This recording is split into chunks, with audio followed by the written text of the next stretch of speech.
Welcome to another episode of Too Close to Home, the series where we dig up creepy stories, haunted places and mysteries from our very own Patreons' hometowns. Because it's the Creepy Marathon month, this episode is dedicated to the paranormal tales in the hometowns of Zach, A, Dale, John and Holly. And do we have some good stories in store for you five? If you want us to dig up stories from your area, head on over to Patreon and join our Too Close to Home tier. Thank you everyone for supporting, and now this is a personal request to you five to hit those lights, sit back and enjoy.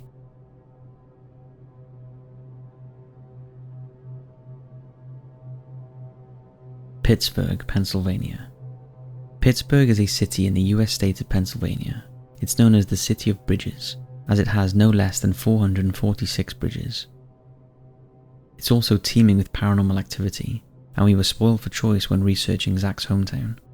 First we'll start with Marcy State Hospital.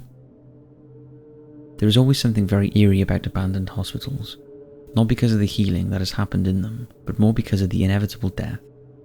And Marcy State Hospital in Pittsburgh is no exception. It was first opened in 1915 as the Pittsburgh City Tuberculosis Sanatorium, before eventually becoming the C. Howard Marcy State Hospital in 1957. When the state took it over. In 1974 until its closure in 1984, it was used as a mental institution. For many years before its closure, it had the reputation as being a dark place, where over 2,000 patients died. When it was a TB hospital, there were reports of patient abuse, outdated medical practices, and suicides. It is those unfortunate patients that are said to haunt the building, and the site is said to be teeming with paranormal activity. There are reports of a frail-looking apparition peering out of the third-floor window, but if you try and look for him, he vanishes before your eyes, although his shadow can be seen moving from window to window as if he's walking through the walls. Another unfortunate soul has been witnessed in one of the former bathrooms, with the black edema of tuberculosis clearly visible on his body. In another hospital wing, crying, screaming voices and laughter can be heard, and strange mists can be seen floating in the shower area. In the days when the building was open, there is the tale of a small child in a hospital gown, bouncing a red rubber ball. She asks patients for her mother, and if they didn't answer, she would bounce her ball off the ward door for the next few evenings. Her sighting is still one of the most common in the now abandoned complex.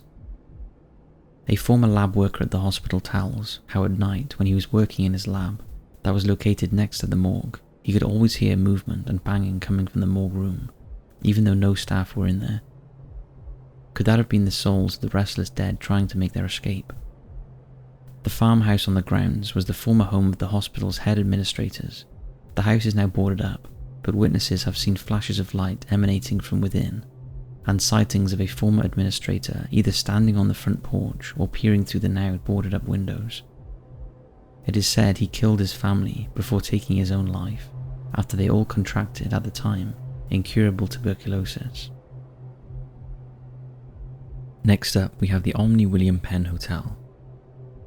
The Omni William Penn Hotel in Pittsburgh is often referred to as the grandest hotel in the country. However, it also has the dubious reputation as being the most haunted.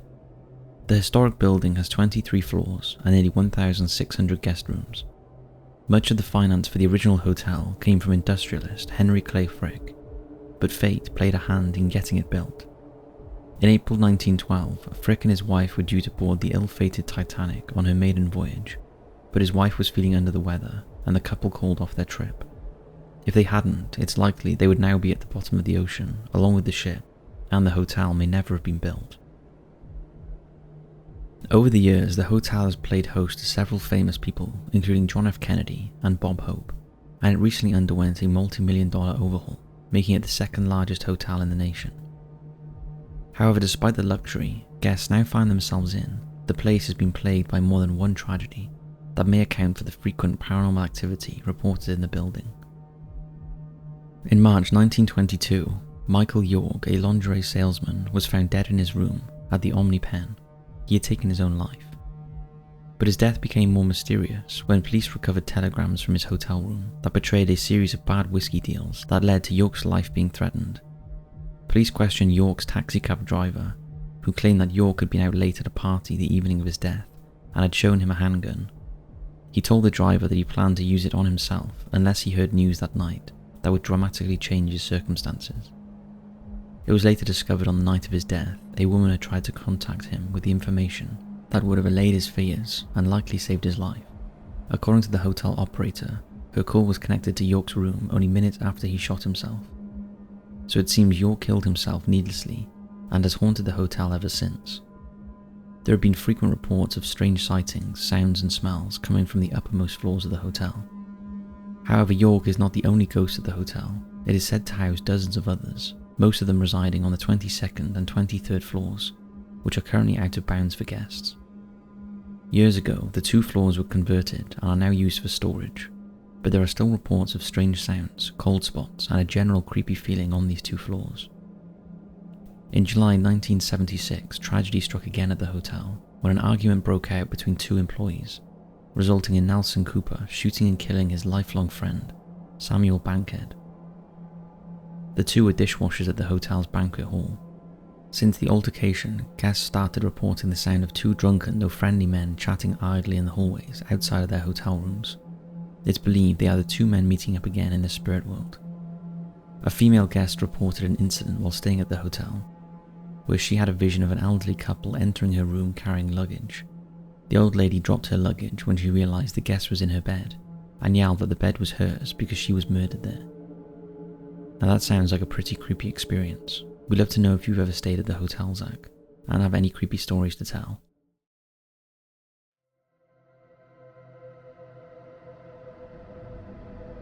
Kilkenny Island. Our next patron is from Kilkenny Island. They wish to remain anonymous, so we'll call them A. Kilkenny has the dubious reputation of being the most haunted place in Ireland. It has a storied past filled with tragic events that have allegedly left behind plenty of disgruntled spirits, and A has her own personal story to share. But first we'll take a look at Dame Alice Kytella. Alice was born in Kytella's house, in County Kilkenny, Ireland, and was the only child of a wealthy Flemish family of merchants who settled in Ireland in the mid-13th century. Alice was a wealthy woman who married 4 times, however all of her husbands died in mysterious circumstances. Before her 4th husband, John Lapoya, died in 1324, he told his children he thought Alice had poisoned him. After his death, Lapoya's children and those of her previous 3 husbands accused Alice of using poison and sorcery against their fathers.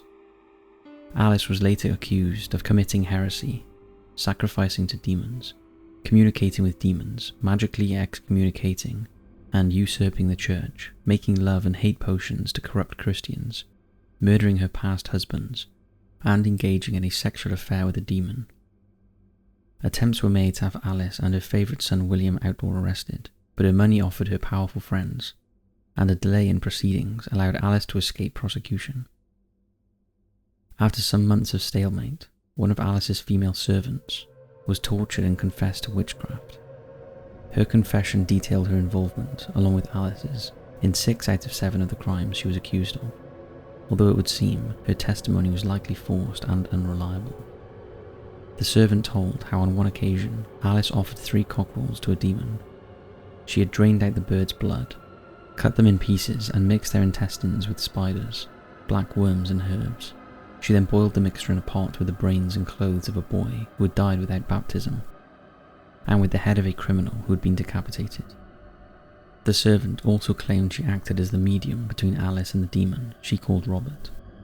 For her part, the servant was charged with witchcraft and heresy, going against church beliefs, and was burned to the stake on the 3rd of November 1324 in Kilkenny. Her execution was the first known case in Ireland or Great Britain of death by fire for the crime of heresy. As for Alice, while she fled to England, her son William Outlaw recanted his beliefs and was offered to hear 3 masses a day for a year and to feed the poor. However, it seems that in death, Alice returned to Kilkenny and has been spotted lurking around the streets, and in particular the Kytella's Inn, one of the oldest inns in Ireland that was formerly known as Kytella's House, Alice's former home. The inn is said to be haunted by the ghost of a lady, and there is a difference of opinion on whether it's the spirit of Alice or her maid Petronella. Maybe it's both of them. John's Bridge. The next place we'll look at is John's Bridge. The bridge is one of the two main bridges in Kilkenny, and although it's been rebuilt many times, its original structure dates back to the 1200s. During the floods of 1763, people gathered on the bridge to observe the collapse of another bridge further down the river, but as they stood watching the demise of that bridge, John's Bridge also collapsed, plunging all those standing on it into the treacherous, swirly River Nore below. In total, 16 people lost their lives, and ever since the tragedy, there have been reports of seeing ghostly apparitions peering over the rebuilt bridge. The bridge offers stunning views of Kilkenny castles, and nowadays tourists gather on the bridge to take photos, most of them blissfully unaware that they are standing on the site of such a historic tragedy, and that the stranger standing next to them could be the ghost of one of the poor souls who lost their life there. Lastly, we'll tell a personal story from A. It sounds like an encounter with a poltergeist. A's father used to own a pub in Kilkenny. The previous owner's daughter had died in the apartments above the pub where her father lived. A remembers one night when she was 5 years old, and she and her sister were staying with their dad. They slept in a bunk bed in their upstairs apartment, but as they slept, the bunk bed suddenly collapsed. Luckily, they were on the top bunk and didn't get hurt, but when their father and stepmother came in to check on them, all the windows slammed violently shut, and the television in the front room turned on at full volume. The incident terrified and confused A's father so much, he never let his daughter stay in the apartment again, and it's believed the activity was something to do with the girl who died there before they moved in.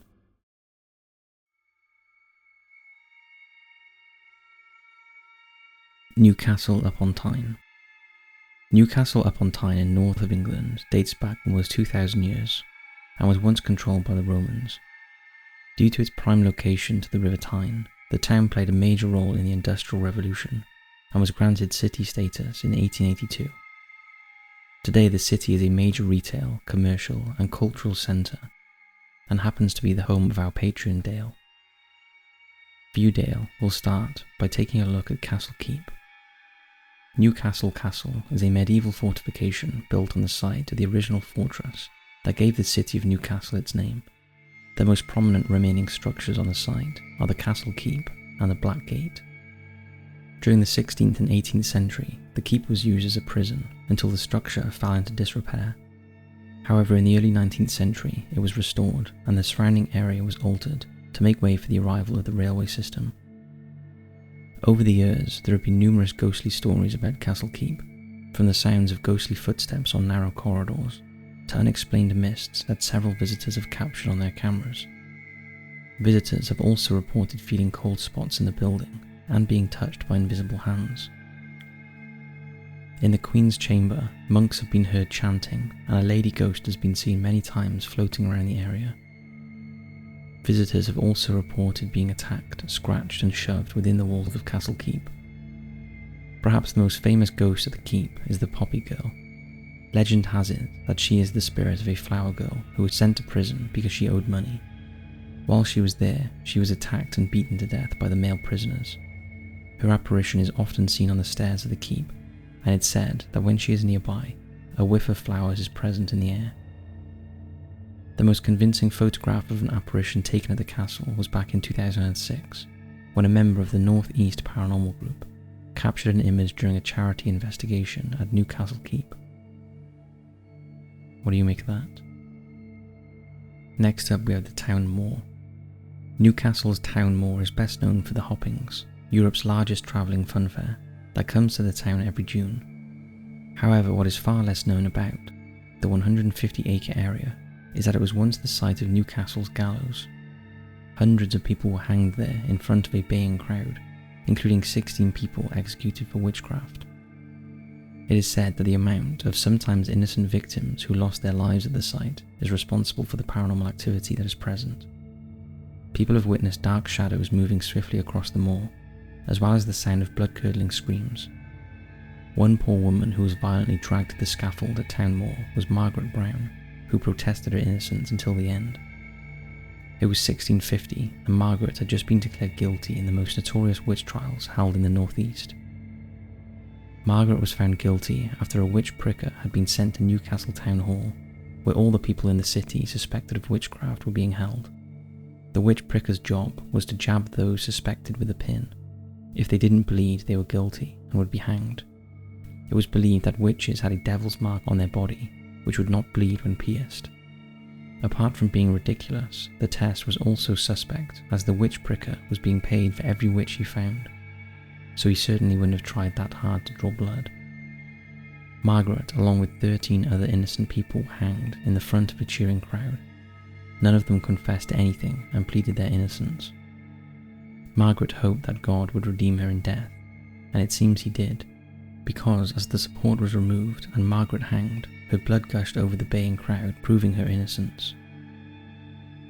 It was not only Margaret who met a grisly end though. The witch picker's false accusations finally caught up with him, and he too was executed, after confessing that 220 women had met their deaths because of his fake accusations.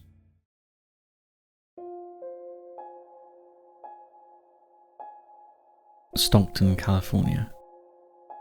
Stockton, California was once home to the Yokut tribe before becoming a booming gold rush. Sadly, the Yokuts suffered greatly at the hands of the Europeans and were exposed to illness and forced to convert to Christianity. However, despite the slaughter and suffering, many Native Americans still live in the valley, although it seems some of them are no longer alive. This one's for you, John. First, we'll be looking at 8 Mile Road in Stockton. 8 Mile Road is a stretch of road near the I-5 in Stockton near Lodi. Parts of it are quite isolated, and over the years there have been thousands of reports of paranormal activity along the road, and many believe it's both haunted and cursed. The most well-known and frequent sighting is that of a woman in white, who often appears in the middle of the road, as if she is either hitchhiking or trying to slow the traffic down. She is regularly spotted by truckers working the night shift. However, it is a mistake to stop and offer her a lift, as she will sit in the back seat, and if viewed in the rearview mirror, will use her alleged telekinesis power to cause you to veer off the road and crash. However, if you do not stop and leave her in the road, she will again use her powers to either cause an engine malfunction or a crash. The second ghost said to haunt the area is the Achiri Native American girl who was killed in an accident near the road. Locals and visitors have reported hearing her screams in the night, as vehicles that use the road roar by. She is particularly angry about something and is often compared to a demon. She is known to tug violently at the steering wheel, often causing an accident. The third ghost is also a Native American girl, although the story of her demise is unknown. This ghost is said to be less malevolent than the other two, and appears to be searching for something. If you encounter her along the road, she is known to cause havoc, with the instruments on your dashboard. The curse and the ghost sightings have been blamed for several tragedies along the road, including a recent fatal crash in 2020. Next up for you, John, we have the Stockton Hotel. The Stockton Hotel was opened in 1910 and over the years has welcomed thousands of guests and was particularly popular with travelling entertainers. It was also one of the first reinforced concrete buildings in the Central Valley, and for many years was the most luxurious hotel in Stockton. However, by the 1950s, the hotel was struggling and finally closed to guests in 1960.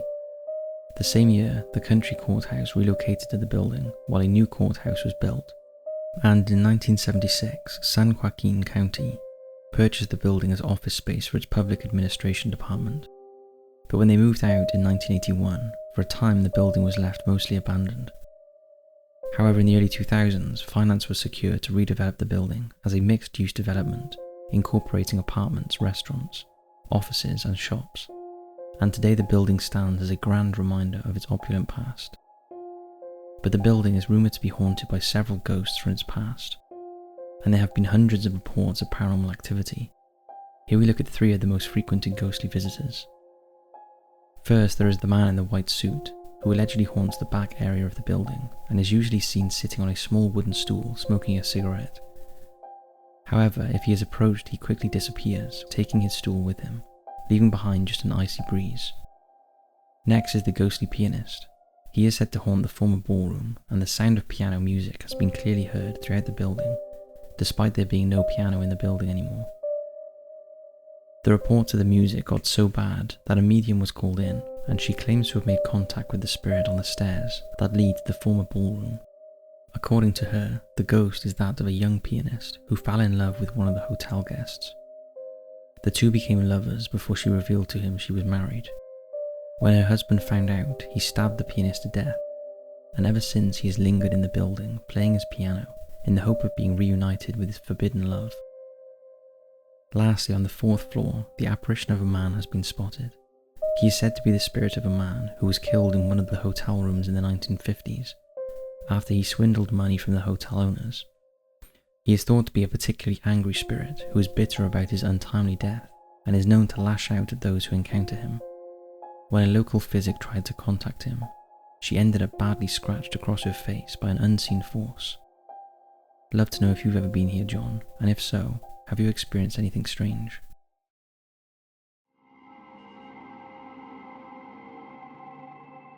Biloxi and Gulfport on the Mississippi Gulf Coast. Holly lives in Ohio, but has asked us to look at a place where she grew up on the Mississippi Gulf Coast in the Biloxi and Gulfport areas. Both areas have beautiful beaches and are popular tourist locations.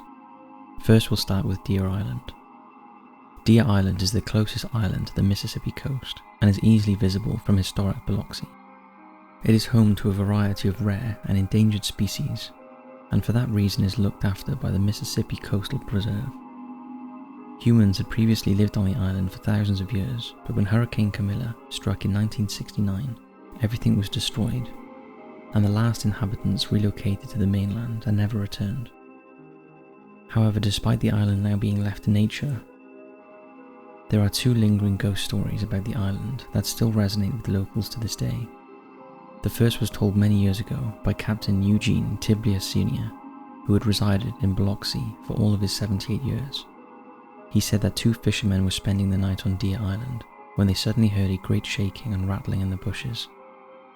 At first they assumed the noise had been made by wild hogs and initially ignored the sound, but when it got louder and louder they went to investigate and were stunned to see a headless skeleton standing upright amongst the undergrowth. The 2 men ran from their boat with the headless ghost in pursuit and narrowly escaped his clutches. The story of the headless ghost originated from an old pirate story. According to legend, a pirate captain once steered his ship into Biloxi Bay to bury a large treasure chest. He and all his men buried the gold on Deer Island, chopped off the head of one of their own men, leaving his body behind to guard their ill-gotten gains. The apparition of the headless skeleton was witnessed by another Biloxi fisherman, who said he had seen the ghost while exploring the island with 2 other men. Their experience was similar to that of the men described by Captain Tiblia, and all 3 of the explorers raced to their boat and rowed for the mainland as fast as they could. The ghost of Deer Island is said to be responsible for the mysterious lights and unexplained sounds observed on the island to this day. Another legend of Biloxi is the firewater ghost, a supernatural blue light that has been seen moving over the waters of Biloxi Bay. The sightings go back long before the invention of electric light. According to that legend, the mysterious light often moves across the bay between Biloxi and Ocean Springs. It's described as a blue light that travels about a foot above the water before disappearing into the distance. It is said that the firewater ghost is a spectral night watchman who patrols the bay with a lantern in his hand. So if you're ever in that area walking along the Biloxi beaches at night, Holly, or just enjoy the view of Mississippi, keep your eyes peeled for the firewater ghost. Next up, we have the Cahill Mansion. Cahill Mansion on Kimball Drive was built in 1915 by William Stewart in an area known in Hansborough, near Gulfport. For decades after its construction, families moved in and out of the house, telling stories of the restless spirits they shared the home with. In 1957, Dr. Kendall Gregory and his family bought the house, and almost as soon as they had moved in, Gregory's wife Ginny complained of an eerie feeling in the house and the sensation of being watched. The family also started to hear unexplained noises that included screams, a strange grating sound and glasses clinking as if a party was going on. The house was also dotted with cold spots even when the fires were lit. The incidents came to a head when Ginny witnessed the apparition of a small boy. Over the next few years, the Gregorys experienced a range of unexplained occurrences. Lights would malfunction for no reason, footsteps could be heard in the hallways, and there was one room in the house that could not be painted, as no matter how much paint was applied to the decor underneath would still seep through. On November 22, 1963, President John F. Kennedy was assassinated in Dallas. On the same day, the Gregorys found blood dripping down the curtains and smeared on windows in one of the children's rooms. A doctor later tested the blood and determined that it was human. If that wasn't bad enough, on one occasion, one of the children threw his jacket on the bed after school and it burst into flames. That was the final straw, and in the late 1960s, the Gregorys left the house and considered bulldozing it and using the plot to build several smaller homes. However, whilst it lay empty, those who knew the house's history flocked to the area to try and experience the paranormal activity for themselves. Of those who investigated the house, one group were professional parapsychologists from a university who were asked to look into the house by the Gregorys. Whilst there, they claimed to identify 7 spirits. However, 3 of them were the most dominant. They were a boy who had been killed in the backyard in the 1950s in a tractor accident, an old lady who considered herself the hostess of the house, and Dirk, an alcoholic RAF pilot who had visited the place when it was an officers' club during World War II. Apparently the boy spirit was the prankster who was responsible for the malfunctions. The old lady oversaw everything in the house, so it was her footsteps that could be heard, and Dirk was responsible for the glasses clinking and the party sounds. Another spirit called Flossie was said to have been forced into prostitution and having an abortion before being murdered, and it's her blood that was found in the children's bedroom. Apparently during a seance, Flossie manifested, shouting, "They shot me. I'm sick, I'm corroded. My body is full of holes." Strangely, no pictures of the interior of the house were ever taken, despite repeated attempts, as film exposed in the home simply would not process correctly. After the Gregorys heard about the results of the investigation, they immediately closed the house to all visitors and announced their determination to tear it down. However, on the day it was to be demolished, the contractor died of a heart attack, delaying its destruction.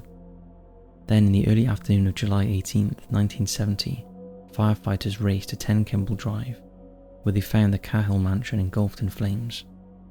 They were unable to save the building and never found the cause of the fire. However, many believe it was a blessed relief for the poor unfortunate entities that had been trapped there for so many years. Today, Kimball Drive still exists and has been redeveloped, and the present residents are likely blissfully unaware of the site's ghostly past. So that's it for this episode of Too Close to Home. We hope you enjoyed. We'd like to say a special thank you to Zach, A, Dale, John and Holly. We hope you enjoyed this episode and the stories we dug up in your hometowns. If you'd like to be featured in an episode of Too Close to Home, then check out our Patreon for more information. Thanks for watching, and as always, we'll see you in the next video.